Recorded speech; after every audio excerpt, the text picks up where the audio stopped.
Sir ఇప్పుడు close చేద్దాం మనం ఒక 5-6 నిమిషాల్లో 9:30 వరకు. ఒక డర్టీ గేమ్ ఏం జరుగుతుందంటే కాంగ్రెస్ ఏం చేస్తుంది, మజ్లిస్ ని బాగా ప్రొవోక్ చేస్తుంది. మజ్లిస్ ను తీసుకువచ్చి ఒక రకంగా పోలరైజేషన్ జరుగుతుంది రాష్ట్రంలో. అసలు ఇంతకు ముందు ఎప్పుడూ లేని విధంగా ఈ హిందూ తర్వాత ముస్లిం ఓట్ల అంటే పోలరైజేషన్ అనేది it is not good. Actually ఎప్పటి నుంచో మేము మజ్లిస్ ని చూసినాం, రైట్ ఫ్రమ్ ది బిగినింగ్ నుంచి. ఇంత అంటే అసలు ముఖ్యమంత్రి డైరెక్ట్ గా నన్ను ముస్లిం అని పిలవండి, రేవంత్ దీన్ అని పిలవండి అని చెప్పుకునే స్థాయికి దిగజారితే ఇవాళ ఎంఐఎం శాసనసభ్యుడు అక్బరుద్దీన్ ఓవైసీ ఏమన్నారు, మీరు రెడ్లు కాదు రావులు కాదు ఎవరైనా మా పాదాల దగ్గర నిలబడాలి. సిగ్గులేదు బీఆర్ఎస్ వాళ్ళకి కాంగ్రెస్ వాళ్ళకి, ప్లస్ రెడ్డి సంఘాలు వెలుమ సంఘాలు ఒక్కళ్ళు కూడా ఖండించాలి. రెడ్డి సంఘాలు వెలుమ సంఘాలు రేవంత్ రెడ్డి తిడుతున్నావు, వెలుమ సంఘాలు సరే మనం అన్నాం కానీ ఖండించారు. నేను మొదట మీకు జూబ్లీ హిల్స్ ఎన్నికను మీరు ప్రతిసారి ముఖ్యమంత్రి ఖాతాలో వేస్తున్నప్పుడు నేను మీతో చెప్పాను ఏమని, ఇది మజ్లిస్ యొక్క భిక్ష సార్, వీళ్ళు సొంతగా గెలవలేదు. భిక్ష అంటే కూడా కాదనే పరిస్థితి లేదు, వాళ్ళు కాంగ్రెస్ వాళ్ళు కాదనట్లే. ప్లస్ మొన్న రెడ్లు వెలుమలు కాపులు మా ఇంటికి రావాలంటే ఈ సంఘాలన్నీ ఏమైనా నాకు అర్థం కాదు. వీళ్ళ ప్రతాపం అంతా వేరే చూపిస్తారు కానీ రెడ్డి సంఘం వెలుమ సంఘం ఎందుకు అంటే ఏదంటే ముస్లిం ఓట్లు కావాలని చెప్పి, ముస్లిం ఓట్లు కావాలంటే ఏమైనా గుత్తేదారా తాబేదారా, వాళ్ళని తిడితే రావు అనేందుకు ఇక మీ దమ్ము ఎక్కడిది, అంతే కదా. ఈ అంశం సోషల్ మీడియాలో తిరుపతి రెడ్డి గారు చెప్పండి. ఎస్ స్పందిస్తారట. ఇక్కడ ఏం జరుగుతా ఉందంటే కాంగ్రెస్ పార్టీ భుజం మీద తుపాకీ పెట్టి రేవంత్ రెడ్డి గారు ఇటు హిందువుల వైపు ఎక్కువ పెట్టాడు. దీని వల్ల రెండు అనర్థాలు జరుగుతున్నాయి. రెడ్డి సంఘాన్ని కూడా చెప్తానండి. ఇక్కడ ఏం జరుగుతుందంటే ఇప్పుడు మన శరత్ గారు అన్నట్టు చక్కగా ఇక్కడ రాజకీయాన్ని చక్కగా చేస్తాడు రేవంత్ రెడ్డి గారు. కాంగ్రెస్ పార్టీ బొందబెట్ట కార్యక్రమం చేస్తా ఉన్నాడు. చూడండి ఏం చేస్తున్నట్టే ఎంఐఎం ను ముస్లింల ఓట్ బ్యాంక్ పోలరైజ్ చేస్తాడు. ముస్లిం ఓట్ బ్యాంక్ ఎప్పుడైతే పోలరైజ్ అవుద్దో ఎగనెస్ట్ గా హిందూ ఓట్ బ్యాంక్ పోలరైజ్ అవుతుంది. దీని టార్గెట్ ఏంటంటే కాంగ్రెస్ పార్టీకి end of the day Congress party ఆటల అరటిపండు లాగా మొత్తం వచ్చే ఎన్నికల లోపల కాంగ్రెస్ పార్టీ కంప్లీట్ తెలంగాణ గడ్డ మీద చాలా ఇంపాక్ట్ అవుతుంది కాంగ్రెస్ పార్టీకి. బీఆర్ఎస్ పార్టీ ప్రాంతీయ పార్టీ కాబట్టి ఖచ్చితంగా అధికారంలోకి వస్తుంది. కాంగ్రెస్ పార్టీ బాగా దెబ్బతింటది. బీజేపీని ఎంఐఎం ను ప్రొవోక్ చేస్తూ బీజేపీని లేపే ప్రయత్నం రేవంత్ రెడ్డి గారు చేస్తారు. ఇదంతా కూడా ఒక పెద్ద పొత్తు పెట్టుకున్నా డైరెక్ట్ ఎంఐఎం పార్టీ తోటి ఎంఐఎం తో పొత్తు పెట్టుకొని మీరు చేసుకొని నీకు మాట్లాడితే నాకు అర్థం కాదు. మీరు ఏదో మాట్లాడతారు, రేవంత్ రెడ్డి అంటే భూతం మీద పెట్టి కాల్చిన చూసి వచ్చిన కాల్చడానికి నాకు అర్థం. మీరు అర్థం ఉందో మాట్లాడదాం సబ్జెక్ట్ ఏంటో మాట్లాడతాడు నాకు అర్థం కాదు. రెడ్డి ఎందుకు మాట్లాడలేదు, మాట్లాడితే ఏదో తీసుకొని మాట్లాడుతున్నాడు దానికి. ఇవాళ కేరళలో కూడా అదే జరగబోతోంది. రేవంత్ రెడ్డి గారు ఇద్దరు కలిసి కాంగ్రెస్ మేము మెచ్చుకునే వాళ్ళం. టీఆర్ఎస్ పార్టీ బీఆర్ఎస్ పార్టీ మార్చుకొని దేశవ్యాప్తంగా పోటీ చేస్తామని చెప్పి మీలాగా మేము ఒట్టి ఉన్నాం అనుకున్నాం. అదే జాతీయ పార్టీ మాది కాంగ్రెస్ పార్టీ ఏమన్నా మీలాగా ఏమన్నా ప్రాంతీయ పార్టీ నాకు కేరళకు పోటీ చేస్తారు, వేరేం చేస్తాం, ఎక్కడైనా రాజకీయం చేస్తాం. మరి రేవంత్ రెడ్డి గారు ఉన్నా గల్లీలో ఇక్కడ లేకపోతే జాతీయ నాయకుడు రేవంత్ రెడ్డి గారు డీలిమిటేషన్ గురించి మాట్లాడలే, జంతర్ మంతర్ జనగా కులకన్నా చేయాలని చెప్పేసి జంతర్ మంతర్ ధర్నా చేయలే. అన్ని విషయాలు మాట్లాడదు. మీరేదో ఏది పడుతుంది బట్టగాసి మీద చేసే ప్రయత్నం. మీరేదో ఎంఐఎం పార్టీతో పొత్తు పెట్టుకుంది, మీరు లబ్ధి పొందింది మీరు కూడా పెట్టుకున్నారు. మేము పొత్తు పెట్టుకున్నాం, పొత్తు పెట్టుకోలేదు. ఆయన నవీన్ యాదవ్ మద్దతు ఇచ్చిన చెప్పి వారే చెప్పి పొత్తు పెట్టుకోలేదు. మేము పొత్తు పెట్టుకోలేదు.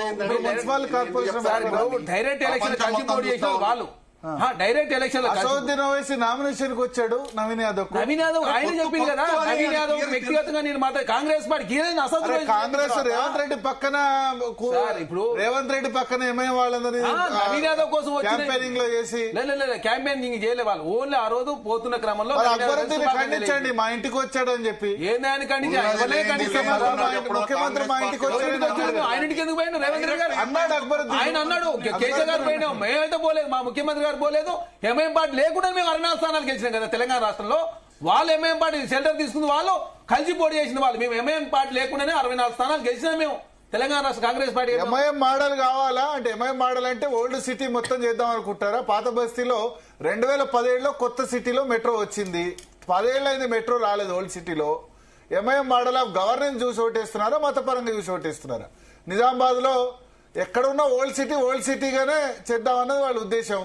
నిజామాబాద్లో లేదా బైన్సాలో ఆదిలాబాద్లో అన్ని చోట కూడా old city model of governance. మతం పేరు చెప్పి ఓట్లు బీజేపీ గెలుస్తుండొచ్చు, కానీ బీజేపీకి డెవలప్మెంట్ మోడల్ కూడా ఉంది. గుజరాత్లో, హర్యానాలో, మిగతా రాష్ట్రాల్లో వాళ్ళు డెవలప్మెంట్ మోడల్ ద్వారా కూడా గెలుస్తున్నారు. ముస్లిం లేని చోట కూడా గెలుస్తున్న పరిస్థితి ఉంది.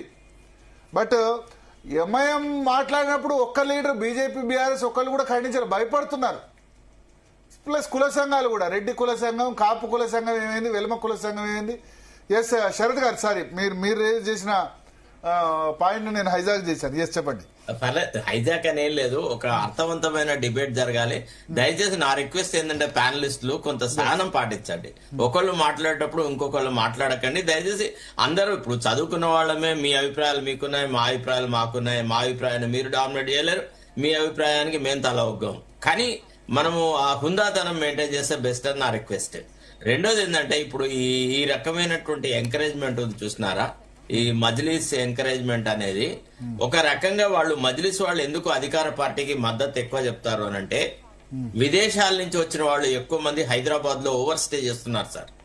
ఏ ప్రభుత్వం కూడా అసలు ఇక్కడ ఓవర్ స్టే చేసే వాళ్ళను వితౌట్ పాస్పోర్ట్స్, వితౌట్ ఎనీథింగ్, అసలు యాక్చువల్లీ టోటల్ లాలెస్నెస్ అనే దాన్ని ఎంకరేజ్ చేయడానికి వాళ్ళ మీద ఏ రకమైన ప్రతిబంధకం ఉండద్దు అని అన్నప్పుడు వాళ్ళు రూలింగ్ పార్టీ అనేది వాళ్ళకు సపోర్ట్ అవసరము. వాళ్ళు అడిగిన అడగకుండా వచ్చి కౌగలించుకుంటారు. అయితే రూలింగ్ పార్టీ జాగ్రత్త పడాలి. ఇక్కడ ఏంటిది మనం ఏం చేస్తున్నామని. ఇవాళ మీరు కనుక సివిక్ గవర్నెన్స్ కనుక చూస్తే హైదరాబాద్ లో డెవలప్డ్ ప్రాంతాలలో వాళ్ళేమో అన్ని ట్యాక్సులు కరెక్ట్ గా కట్టాలి, ఎలక్ట్రిసిటీ కట్టాలి, వాటర్ కట్టాలి, సర్వం కట్టాలి. తర్వాత రూల్స్ అండ్ రెగ్యులేషన్స్ ఉండాలా. తర్వాత ఏదైనా చిన్న కన్స్ట్రక్షన్ ఇల్లీగల్ గా ఉంటే టక్క హైడ్రా వస్తుంది, జిహెచ్ఎంసీ వస్తుంది, కూలగొడతారు. మరి ఇన్ని ఇల్లీగల్ కన్స్ట్రక్షన్స్, అసలు రోడ్లు లేక అంత ఇరుకు అసలు మీరు అంటే ఐ డోంట్ నో, నేనైతే అంటే ఎప్పుడు చెన్నారెడ్డి గారు ముఖ్యమంత్రి ఉన్నప్పుడు ఆ మత కల్లాలు జరిగినప్పుడు కర్ఫ్యూ పాస్ తీసుకొని ఒక విలేకరిగా ఆ ప్రాంతాలన్నీ తిరిగినాను. ఇన్యాక్సెసిబుల్ ప్లేసెస్ తోని అసలు ఆ ప్రాంత ప్రజలకి డెవలప్మెంట్ అనేది దక్కకుండా చేస్తున్నటువంటి వ్యవస్థ నడుస్తుంది. దీన్ని ruling party must take them head on. Nothing doing, every part of the city must develop. కేసీఆర్కి లేదు, రేవంత్ రెడ్డికి లేదు, ఓన్లీ కిరణ్ కుమార్ రెడ్డి ఒక్కడు చేశాడు బాబు. 2 సంవత్సరాలు ఉన్నాడు అంతే. కరెక్ట్. చంద్రబాబు నాయుడు కూడా చేశాడు అంతో ఇంతో. ఎస్. దానివల్ల ఇప్పుడు మనకు జరిగేటువంటిది ఏంటంటే ముస్లిం మహిళలలో ఎడ్యుకేషనల్ స్టాండర్డ్స్ లేవు, ముస్లిం యువకులకు ఎడ్యుకేషన్ సరిగా రావట్లేదు. తర్వాత ఇప్పుడు ఈ ఫీజు రియంబర్స్మెంట్ అనే ఒక బ్యూటిఫుల్ స్కీమ్ ని గతంలో రాజశేఖర్ రెడ్డి గారు పెట్టినారు. పెట్టి ఏం చేసినారు, కొంత బీద బలహీన వర్గాల వాళ్ళకి హయ్యర్ ఎడ్యుకేషన్ లో రావడానికి ఒక అవకాశం కల్పించినాడు. దాన్ని తీసి వీళ్ళు అటకెక్కించినారు. అంటే వీళ్ళ ఫెయిల్యూర్స్ అన్ని కప్పిపుచ్చుకోవడానికి ఇతరత్రమైనటువంటి మార్గాల ద్వారా ఎన్నికలలో గెలిచినారేమో, కానీ వీళ్ళు మేనిఫెస్టో పట్టుకొని మేము మేనిఫెస్టోలో ఈ పవిత్రమైన హృదయంతో గీ వాగ్దానాలు చేసినాము, వీటిని సంపూర్తి చేయడంలో మాకు ఇంత సమయం అవసరం. పోనీ వాళ్ళు చెప్పమనండి, మాకు ఆర్థికంగా ఇబ్బందులు ఉన్నాయి, 6 నెలల తర్వాత మేము ఫలానా స్కీమ్ స్టార్ట్ చేస్తాం, 1 year తర్వాత స్టార్ట్ చేస్తాం అని చెప్పలేరు కదా. దొంగ దెబ్బ కొట్టినట్టుగా మున్సిపల్లో ఒక రోజు ముందు సార్ ఎంత సోషల్ మీడియాలో, కాంగ్రెస్ సోషల్ మీడియాలో ఇక అయిపోయి రైతు బంధు నిధులు రేపు రాత్రి పడుతున్నాయి, ఇవాళ రాత్రి పడుతున్నాయి అని చెప్పి ప్రజలను మభ్యపెట్టారు, మోసపుచ్చినారు. నేను చాలా ప్రాంతాలలో వాళ్ళతో మాట్లాడి, లేదండి గవర్నమెంట్ ఇస్తుందట కదా, రేపు పడతాయట కదా అయ్యా, నిజంగానే పడుతున్నాయా అని ఎంతో మంది మాకే ఫోన్ చేసి అడిగినారు. ఇప్పటికి కూడా ఇప్పుడున్న ఇస్తేనే పరిస్థితి ఇట్లా ఉంది. ఇంకా ఇప్పుడు ఆ వెల్ఫేర్ స్కీమ్స్ అవన్నీ ఇంప్లిమెంట్ చేస్తే ఏమంటారు, ఫ్రీబీస్ అవన్నీ ఇంప్లిమెంట్ చేస్తే దోపిడీ ఆపితే సార్, కాంగ్రెస్ పార్టీ ఎమ్మెల్యేలు, మంత్రులు, వీళ్ళ నాయకుల దోపిడీ ఆపితే ఈ రాష్ట్రాన్ని ఇట్లా ఒక అద్దం లాగా తయారు చేస్తారు. దోపిడీ ఆపితే మరి ఇప్పుడు ఎలక్షన్ లో డబ్బులు ఎక్కడి నుంచి వస్తాయి? అదే కదా, ఓటు ఇవ్వడానికి దోపిడీ ఆపితే కాంగ్రెస్ కైనా బీఆర్ఎస్ కైనా ఎక్కడి నుంచి వస్తాయి? బీఆర్ఎస్ కూడా పోయినసారి వాళ్ళు ఇచ్చిన ఓటుకు తక్కువ పైసలు పంచలే కదా. అవన్నీ ఈ దోపిడీ ఆపితే ప్రజలకు డబ్బులు పోతాయి. మరి ఓటుకు 5,000, 10,000 కూడా తీసుకున్నారు ప్రజలకు దోపిడీ ఆపమని హక్కు ఎక్కడిది? 10,000 ఓటుకు తీసుకున్న వాళ్ళకి 3,000, 2,000, 1,000 చూస్తే ఇండివిజువల్ లేవచ్చా? నా 2,000తోనే సమస్య వచ్చిందా అనుకోవచ్చు, కానీ 3 కోట్ల మంది ఓటర్లకు 2,000 ఇచ్చుకుంటూ పోతే ఎంత అవుతుంది? అదే 600 కోట్లు అవుతుంది. ఒక్కో పార్టీ 600 కోట్లు. 2 పార్టీలు కలిపితే సరే బీజేపీ కొంత తక్కువ ఇచ్చినా ఎంత అవుతుంది? 2000 ఓటుకి ఇచ్చినా అవే 2000 కోట్లు అవుతాయి. ఇది ప్రతి ఎలక్షన్, ఓన్లీ అసెంబ్లీ కాదు, అసెంబ్లీ, పార్లమెంటు, మున్సిపాలిటీ, తర్వాత ఎంపీటీసీ, జెడ్పీటీసీ, సర్పంచ్, ఇవన్నీ కలిపితే ఈజీగా అన్ని కలిపి 10-15 వేల కోట్లు అవే అవుతాయి. ఎక్కడి నుంచి 15,000 కోట్ల అవినీతి అంటే ఎక్కడి నుంచి చేస్తున్నారంటూ ఓన్లీ అది డైరెక్ట్ గా ఓటర్కి బెనిఫిట్ ఇచ్చిందే. ఇక క్యాంపెయిన్ ఖర్చులు మిగతా అవన్నీ చూసుకుంటే డెఫినెట్ గా ఎలక్షన్ ఎక్స్పెండిచర్ అంతా ఈ దోపిడీ అవినీతి ద్వారానే వస్తున్నది. అది పబ్లిక్ అర్థం చేసుకోవాలి. కేసీఆర్ ఇంట్లో నోట్లు ప్రింట్ చేస్తలేడు, రేవంత్ రెడ్డి నోట్లు ప్రింట్ చేస్తలేడు, బీజేపీ రామచంద్రరావు ప్రింట్ చేస్తలేడు. ఇవన్నీ కాళేశ్వరం అవినీతి అయినా, బొగ్గు కుంభకోణం అవినీతి అయినా, ఏ కరప్షన్ అయినా మూలం అక్కడనే. అవన్నీ తీసుకొచ్చే ప్రజలకు ఇస్తున్నారు. లేకపోతే ల్యాండ్ కబ్జాలైనా. ఎస్, సో ఎండ్ చేద్దాం శరత్ గారు. Yes, 30 seconds. నేను అనేది ఏమంటే సార్, బీఆర్ఎస్ లాస్ట్ స్టేజ్ లో కూడా ఎన్నికలలో ఓట్లకు పంచింది 5,000, మాక్సిమం అయితే 8,000, 10,000 అనుకుందాం. కానీ ఇప్పుడు 10,000 స్టార్టింగ్ పాయింట్ అయింది సార్. 20,000, 25,000 అంటే as a matter of right గా ఓటర్లే అడిగే స్థాయికి ఎన్నికల తతంగాన్ని మనం దిగజార్చినామంటే ఇంకా ప్రజాస్వామ్యం ఈ రాష్ట్రంలో ఎట్లా ఉంటది అనేది మనం ఆలోచించాలి. అంటే short cuts, how to win అనే దాని మీదనే ఎక్కువ కాన్సన్ట్రేషన్ చేసినారు. They have one the elections by a game, not by winnowing the hearts of the people అనేది మై కన్క్లూజన్ అండి. చివరిగా మల్లికార్జున ఖర్గే కంగ్రాచులేట్ చేశారు AICC president. My gratitude to the committed grassroots workers of Telangana Congress for their commendable victory in the Telangana local body elections. Telangana local body elections లో Congress workers అందరికి కూడా గెలుపొందినందుకు ధన్యవాదాలు. Grass root workers అందరికి కూడా.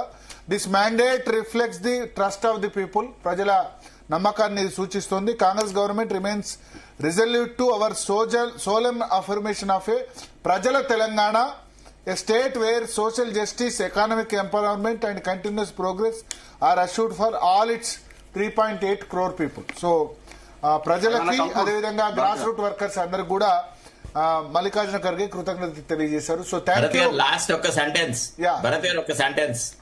ఈ కేంద్ర నాయకులకు ట్వీట్లు రాసే వాళ్ళు ఉంటారు sir, they are great writers అన్నమాట. ఒకసారి రాహుల్ గాంధీ గారు రాజీవ్ గాంధీని రేణుకా చౌదరి అక్కడ పార్లమెంట్ లో ఉపేంద్ర మెచ్చుకున్నాడు. Sir, your speech yesterday was the best speech that I ever heard అని. R K Laxman next day Times of ఇండియాలో వేసినాడు, sir your speech writer told me that it is the masterpiece that he has ever produced అని. ఇవన్నీ మల్లికార్జున్ ఖర్గే గారిని, రాహుల్ గాంధీనో, ప్రియాంక గాంధీనో రాష్ట్రంలో వచ్చి ప్రజలతో ఒకసారి ఇంటరాక్ట్ చేయమనండి. వాళ్ళు వాగ్దానం చేసినట్టుగా 2,500 ఇస్తున్నారా, 4,000 ఇస్తున్నారా?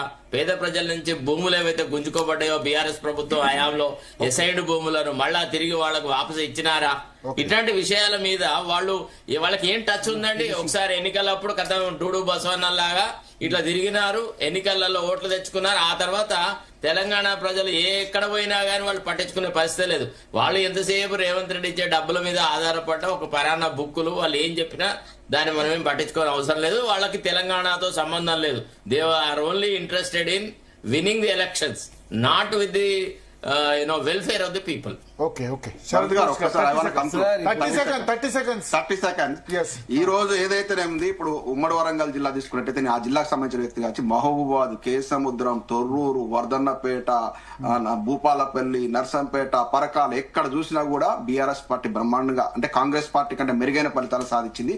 ఇదే జిల్లా మొన్న ఒక్క స్టేషన్ గన్పూర్ జనగాం తప్ప మిగతా అన్ని కూడా కాంగ్రెస్ పార్టీ ఎమ్మెల్యేలు గెలిచిన ప్రాంతాలు. అక్కడ మొత్తం కూడా ఇదైంది. నెక్స్ట్ ఇవాళ మల్లికార్జున ఖర్గే గారు, కేసీ వేణుగోపాల్ గారు ఖచ్చితంగా ఇస్తారండి. వాళ్ళు ఆ ట్వీట్ ఇవ్వకపోతే వాళ్ళ ముడుపులు రావు. ఇవాళ కాంగ్రెస్ పార్టీని దేశం మొత్తం జాదేదే కర్ణాటక, తెలంగాణ 2 రాష్ట్రాలు జాపుతున్నాయి. కాబట్టి ఆ మెప్పు ఎట్లాగూ వీళ్ళకి ఇస్తారు. వాళ్ళకి ఇస్తేనే ఇక్కడి నుంచి పైసలు పోతేనే వాళ్ళ కిరాయిలు కట్టుకుంటారు, వాళ్ళ జేబు ఖర్చులు, వాళ్ళ హెలికాప్టర్లు, వాళ్ళ దేశం అంతా తిరగడానికి, వాళ్ళ పార్టీ నడుపుకోవడానికి ఈ 2 రాష్ట్రాలు దాపుతున్నాయి. అది వస్తాయి, అది ఎక్స్పెక్ట్ చేసిందే. అది పెద్ద గొప్ప విషయం కూడా కాదు. ఇది నా కన్క్లూజన్. మీరు మాత్రం 1,515 కోట్లు మీ అకౌంట్ ఉండుకోవచ్చు. 60 సంవత్సరాల కాంగ్రెస్ పార్టీ అకౌంట్ లో 900 కోట్లు ఉంటాయి. మీరు అవినీతి పాల్పడరు కాబట్టి మీ అకౌంట్ లో 1,500 కోట్లు ఉంటాయి. ఢిల్లీలో ఆఫీస్ ఉంటుంది, రాష్ట్రంలో అన్ని మండలాల్లో, జిల్లాల్లో ఆఫీసులు ఉంటాయి. ఇక బీఆర్ఎస్ పార్టీ మా నాయకులు పరేమ. అదే కాకుండా సార్, ఇప్పుడు తెలంగాణ రాష్ట్రం రాజకీయాలు కాస్ట్లీ చేసిందే బీఆర్ఎస్ పార్టీ. ఎవరన్నా కాదన్నా ఇది వాస్తవం, ఇది అందరూ ఒప్పుకోవాల్సిందే. బీఆర్ఎస్ పార్టీ అంతకుముందు చంద్రబాబు నాయుడు గారు, తర్వాత బీఆర్ఎస్ పార్టీ కాస్ట్లీ చేసినాయి కాబట్టి తెలంగాణ రాష్ట్రంలో విపరీతమైన ఎలక్షన్ లో 20 కోట్లు 30 కోట్లు ఇచ్చినే కేసీఆర్ గారు కదా. కాంగ్రెస్ పార్టీ కాడ పైసలు ఎక్కడ ఉన్నాయి, మాకు పైసలు లేకనే, లేకపోతే ఇంకా ఎక్కువ స్థానాలు మీకు గెలిచే వాళ్ళం. బీఆర్ఎస్ పార్టీ ఖర్చు పెట్టిన దాంట్లో కాంగ్రెస్ పార్టీ ఖర్చు పెట్టి చాలా తక్కువ ఈ ఎలక్షన్ కూడా. నిజం, మీకు కావాలంటే ఈ విషయంలో మీరు తెలుసుకోండి, మీ జిల్లాలో మీ రిపోర్టర్లు కావచ్చు ఇంకోటి. ఎందుకంటే బీఆర్ఎస్ పార్టీ విపరీతంగా ఖర్చు పెట్టారు, మామూలు కాదు. ఎందుకంటే వాళ్ళు మల్లారెడ్డి గారు చూడండి సార్, మల్లారెడ్డి గారు ల్యాండ్ కుదబెట్టుకుని 25 లక్షలు ఇచ్చాడు. ఆయన స్వతహా 15 మొత్తం ఒక కౌన్సిలర్ కు 2000 ఓట్లు 40 లక్షల రూపాయలు మల్లారెడ్డి గారు ఇచ్చారు. బుట్టంగారు మాధవరెడ్డి బీసీల సమ్మె వ్యతిరేకంగా ఓటేస్తే ఆయన 50 ఓటుతో ఓడిపోయిన పరిస్థితి మనం చూసినాం.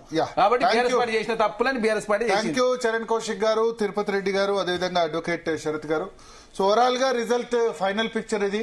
64 మున్సిపాలిటీస్ డైరెక్ట్ గా 50% పైన కౌన్సిలర్ స్థానాలు గెలిచి కాంగ్రెస్ పార్టీ, బీఆర్ఎస్ 14, ఎంఐఎం 1, హంగ్ 37 చోట్ల ఉంది. 37 చోట్ల కాంగ్రెస్ పార్టీ సింగిల్ లార్జెస్ట్ పార్టీగా 15 నుంచి 20 మున్సిపాలిటీస్ లో ఉంది. So out of 37 Congress easily ఒక 25 నుంచి 30 మధ్యలో గెలవచ్చు, అధికార పార్టీ కాబట్టి అడ్వాంటేజ్ ఉంటుందని అనుకుంటున్నాను. మొత్తానికి 19 to 95 మధ్య Congress party final Tally municipalities రావచ్చు. బీఆర్ఎస్ 14 గెలిచింది, ఒక 2-3 అడిషనల్ గా రావచ్చు. బీజేపీ ఒక 2-3 మున్సిపాలిటీస్ రావచ్చు. కార్పొరేషన్స్ లో 7లో కరీంనగర్ లో బీజేపీ ఫామ్ చేయొచ్చు. నిజామాబాద్ లో కాంగ్రెస్, ఎంఐఎం ప్లస్ ఇండిపెండెంట్ కలిస్తే వాళ్ళు నిజామాబాద్ మేయర్ గా కాంగ్రెస్ పార్టీ వచ్చే అవకాశం ఉంది. మిగతా 5 కూడా కాంగ్రెస్ పార్టీకి ఈజీగా కార్పొరేషన్ స్థానాలు వచ్చేసాయి. Thank you Bharat, thanks for the analysis. So ఇది వాళ్ళ డియర్ని state to Zee Telugu news.